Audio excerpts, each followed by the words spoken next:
Executive Director Bennett temporarily suspended the respondent's license for a period of 10 days on January 20th, 2019.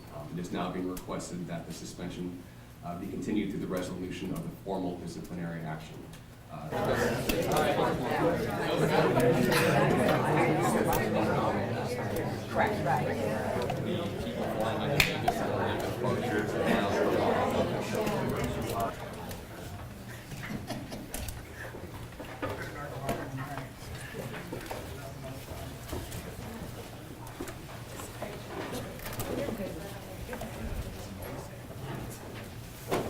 Microphone on? Perfect, thank you.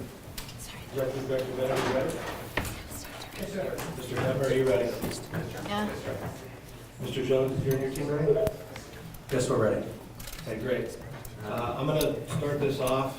It's going to take me a little bit, and then we'll get going. So I'm going to call item number 9, hearing on the application of John Jones for issuance of a license to engage in unarmed combat, to include discussion and deliberation regarding John Jones United States Anti-Doping Agency in competition and out of competition anti-doping drug testing results.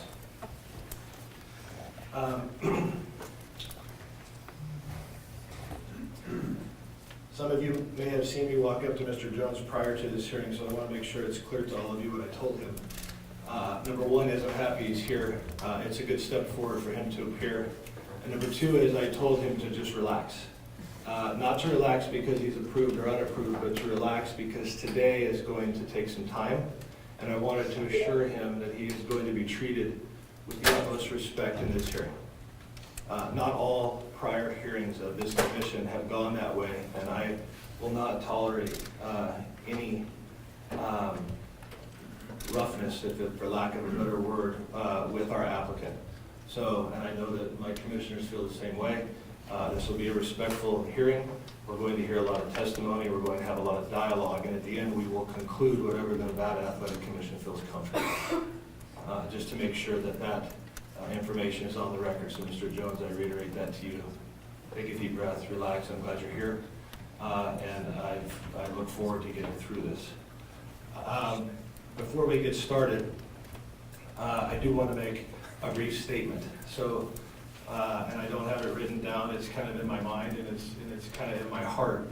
I want it to be known as we led up to the fight and the results that came out, and in trying to work through your fight and your fight night, that I have been here now, I think approximately 5 or 6 years, and I won't say I've seen it all, but I've seen a lot. And this is a case like I've never seen. And there have been times, honestly speaking from my heart to all of you, that I woke up the next morning after walking out of this commission meeting and felt, I don't know if I did the right thing. I guide my entire life on trying to do the right thing, and I know that Executive Director Bennett and the other commissioners here feel the same way.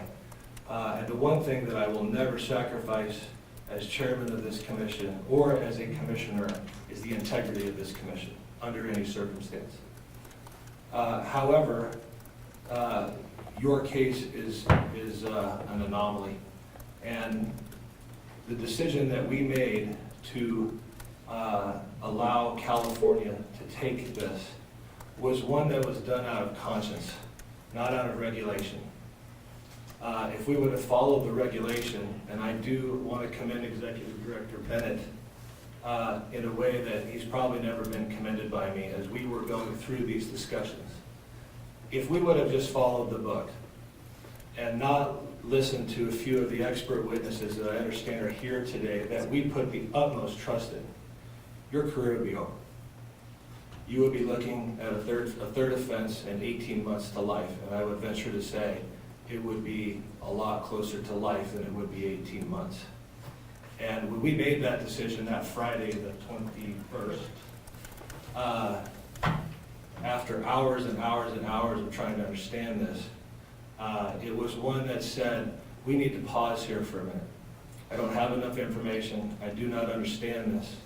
I'm not going to allow this fight in the state of Nevada, and Executive Director Bennett and I completely concurred. But at the same time, I'm not going to ruin this man's career. And so here we are today. The decisions that were made after that evening were decisions that were made outside of our purview and our jurisdiction. We have no interest in those decisions. I don't care about those decisions. They're not my business. They're somebody else's, and they're yours in another state. And frankly, we felt, I think, reasonably more comfortable that that state had a much better understanding of what was going on with you and your, I'll call it, passport. And that leads me to the last thing.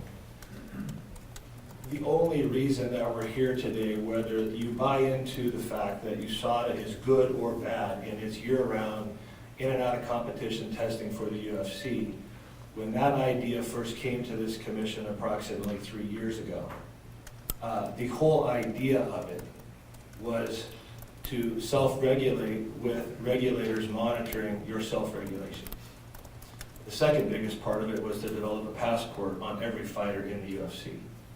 If you did not have that passport today, we would not be having this hearing, because we would not have those results over the last 2 years. And I think it's important for people to note that that was the whole idea, was to develop a path, a science, a history on each individual body over a long period of time, each individual fighter over a long period of time. I'm not by any means saying that that system's perfect. I think there's still flaws in it. I think there's still things that need to be worked out. I think we have communication gaps between USADA, the commissions, etc. And it's also clear to note for people that what USADA's adjudication process internally has absolutely no bearing whatsoever on how the Nevada Athletic Commission feels about each individual case. And what we have said in the past is we will watch those adjudications, and we have followed this. If we're comfortable with those adjudications, then there's no reason to hear the case twice.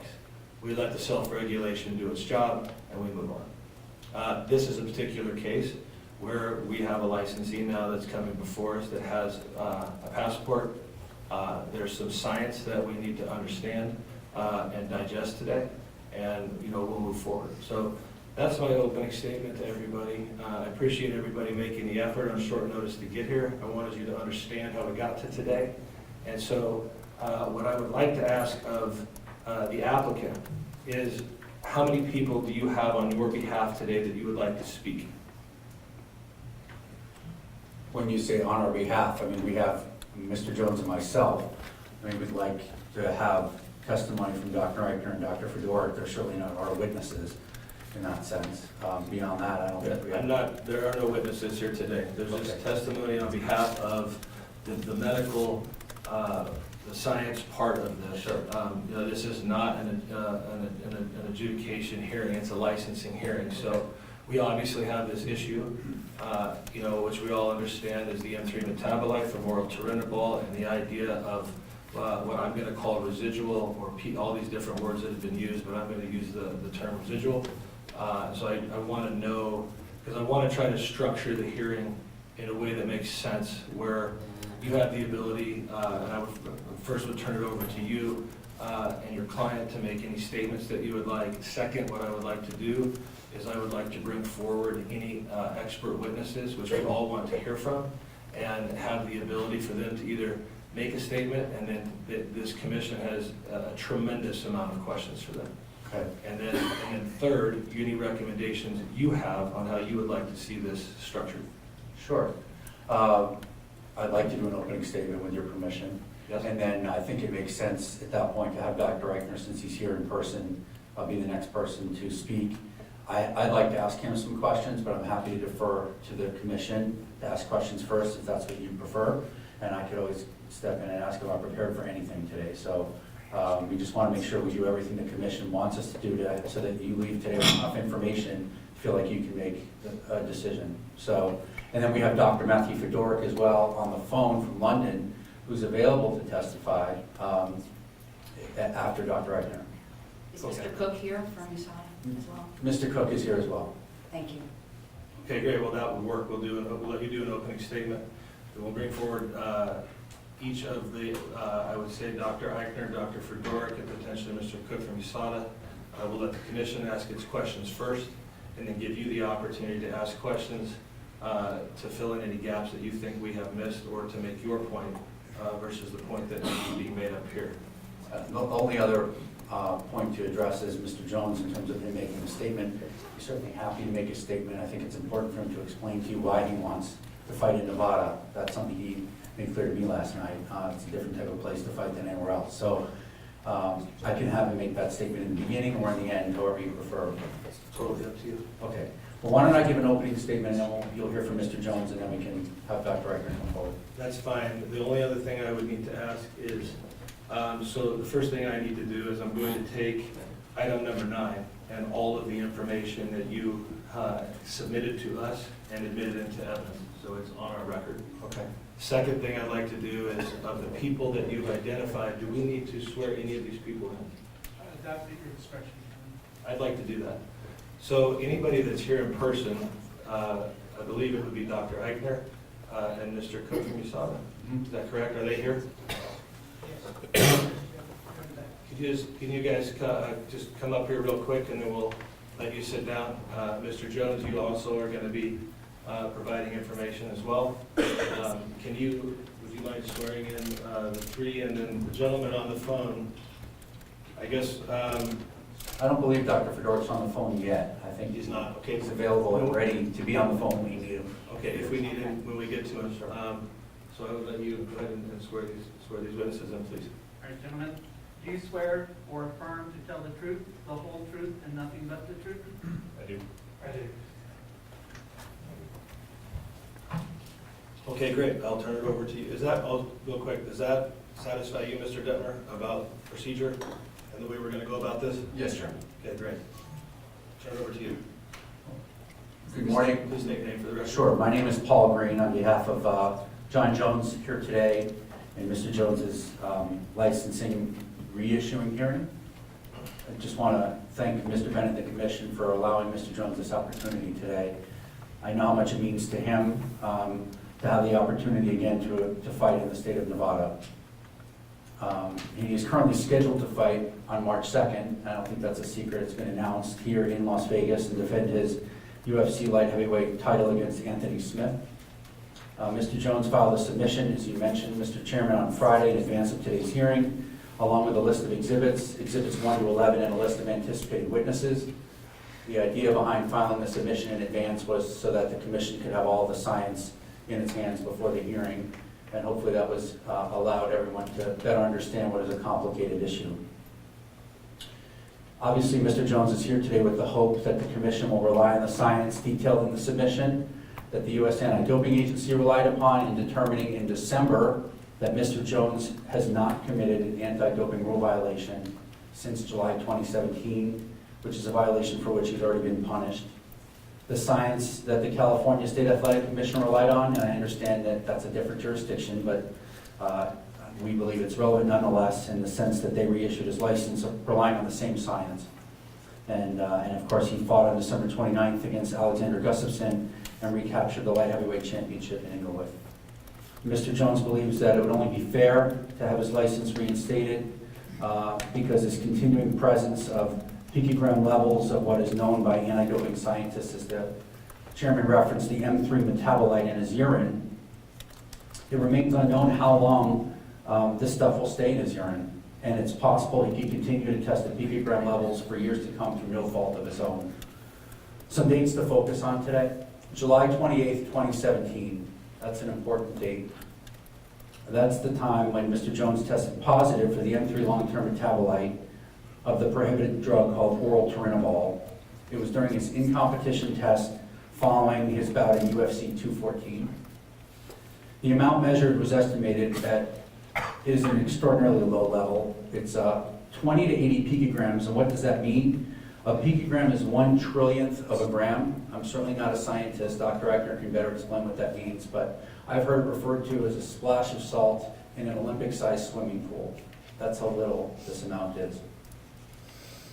September 18, 2018, renowned sports lawyer and arbitrator Richard McLaren issues a decision in Mr. Jones's case involving the July 28, 2017 positive.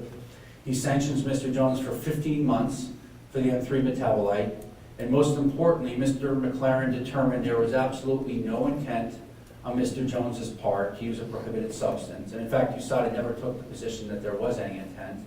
That was never part of the the hearing itself. The whole issue was whether or not he could get a reduction without showing source. And in fact, Mr. McLaren found that he could, reduced him to 15 months. He found that Mr. Jones was a truthful witness who recognized he can only improve by being an exemplary, drug-free fighter in the future.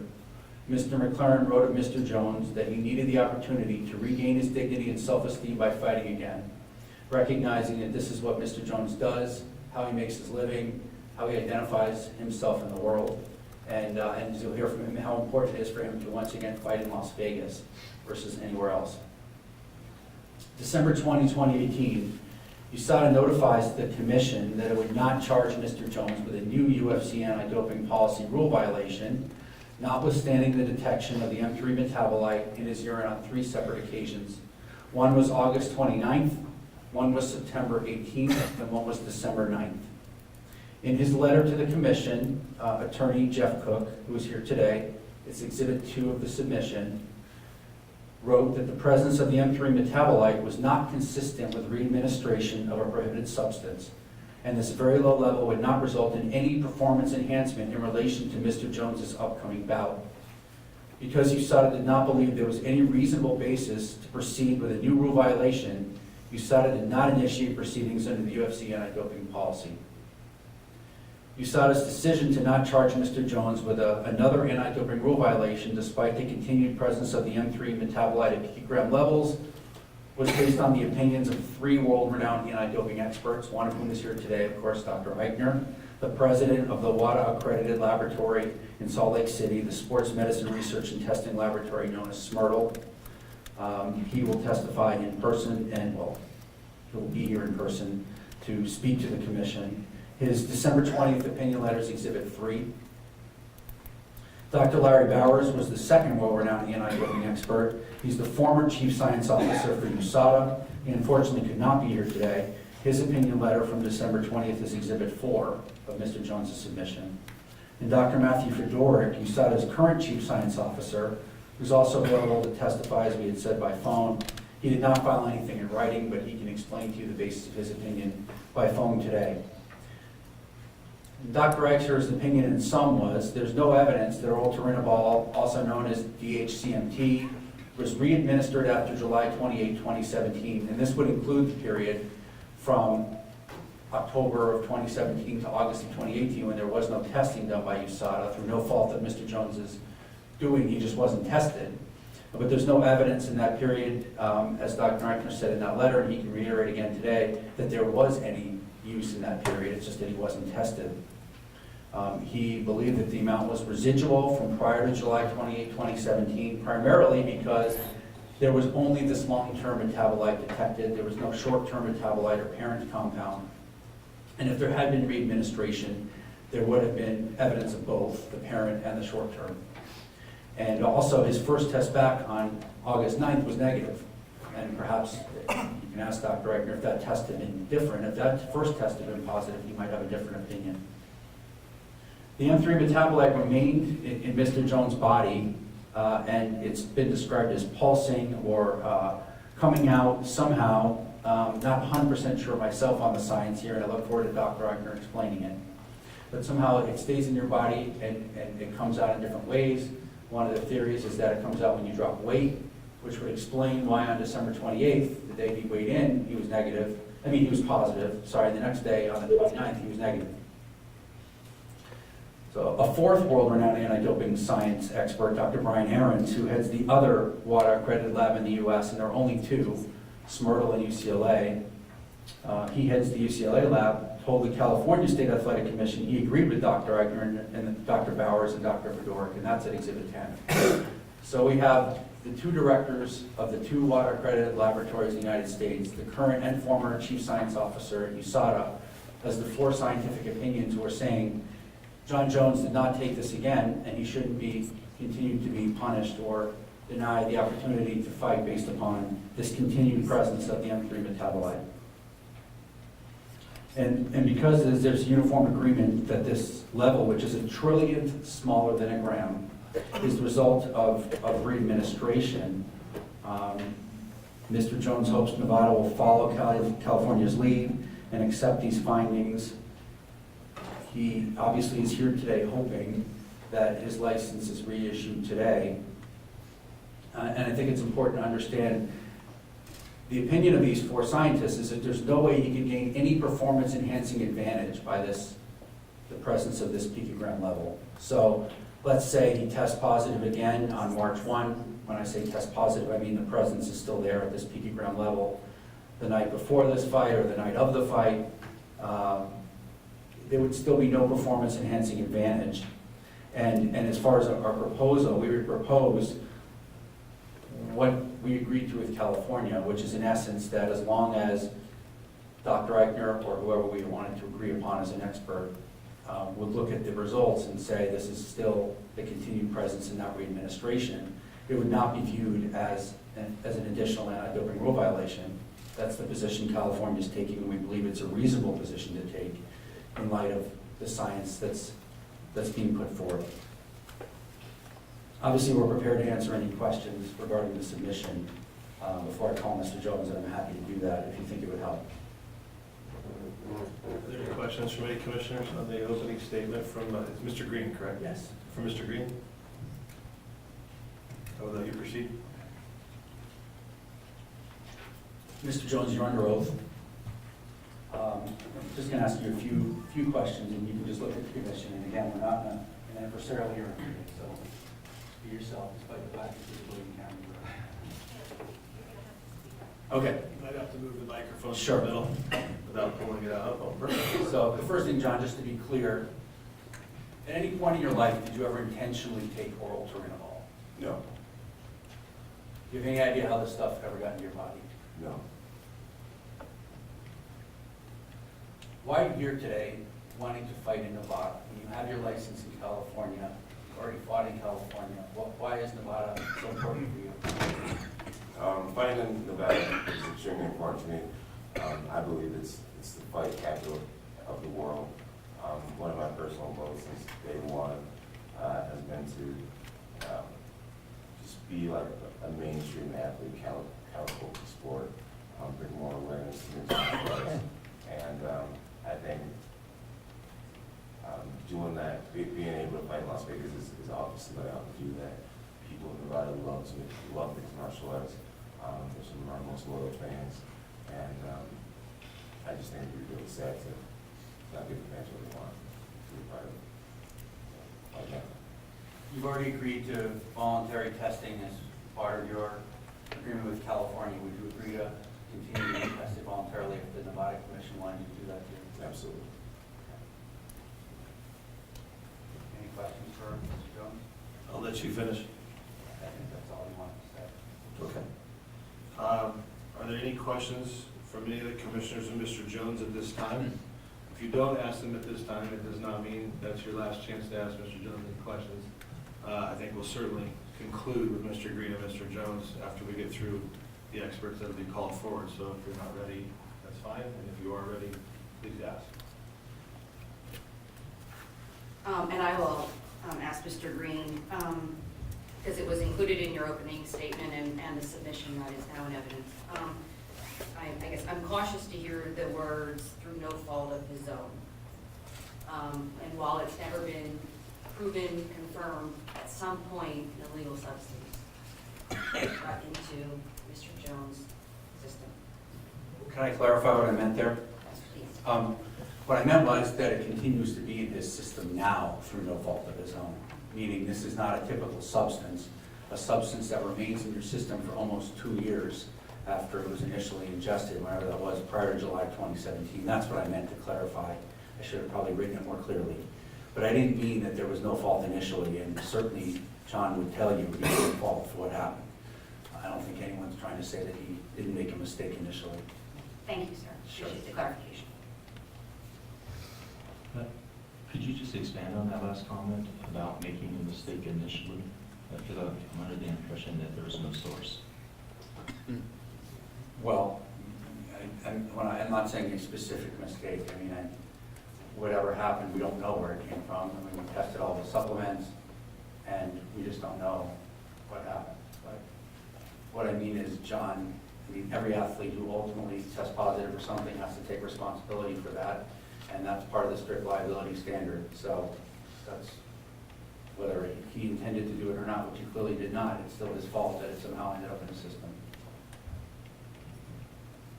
Thank you for that clarification. Mr. Hall, to me, that's one of the problems. This is not a standard problem because it's a black market drug. And so there aren't enough tests that have been done to, define its purposes, how long it lasts, and that's the problem, that we're having, obviously, obviously is the victim. But it's not a standard doping violation that we can go and say, hey, this is, this is prohibited. So this is, it's backed our asses right in the corner. And you too, and John, I hear you loud and clear. I mean, you're a hell of an athlete, but there's nothing standard about this. I think that's right, and certainly Dr. Eichner can testify a lot better than me. My degree was certainly not in anything close to his, so I was a lawyer. I did not do very well in science, so I went to law school. I think he's the better one to answer those questions than me.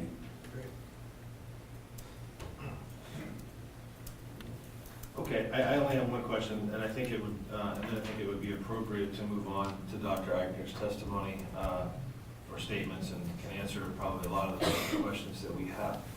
But Mr. Jones, from what I've gathered here, and I'm summarizing, that you have at times throughout your career taken tremendous amount of supplements.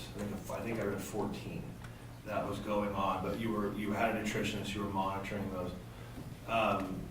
Since the oral Turinabol long-term metabolite M3 has been showing up here, in the last 90 days, 180 days, do you have a current supplement list that you are taking? Yes, I do. You do, so you're still taking some supplements, approved supplements. And I don't want to know what they are, but about how many are you currently taking? I'm currently about 4. So you're down to 4? Mhm. Okay. And I can represent that they're all certified supplements now, so I'm making sure of that. And when you say certified, is that because it's approved on the list? Or are you actually taking the supplement, having it tested before he starts taking that specific lot? Yeah, they're NSF certified or batch tested. I'm not sure if it's NSF or Informed Sport, but one of the batch testing supplement. I don't know if anyone anywhere is testing all their supplements in a lab before they're taking them. As far as I know. And nobody else is dealing with this issue, so. True, but as far as I know, and he is not the only athlete dealing with it, but there are others in different sports. But as far as I know, there's never been a positive test in any of the professional sports who all give their athletes third-party batch tested supplements. So I think it's about as safe as you can do. Yeah, the supplements I take are mainly for neuron like rejuvenation or brain health type things. Okay. Omegas and things like that. Very generic. Okay, great. Well then, if you're ready to call Dr. Eichner, I think it would be so appropriate to call Dr. Eichner, and maybe if it's fine with you, Mr. Jones can take a back seat. So, Sure. Because Mr. Eichner might be standing here a while, and I'd like him to be able to be comfortable. And if we need to have Mr. Jones come back forward, we can.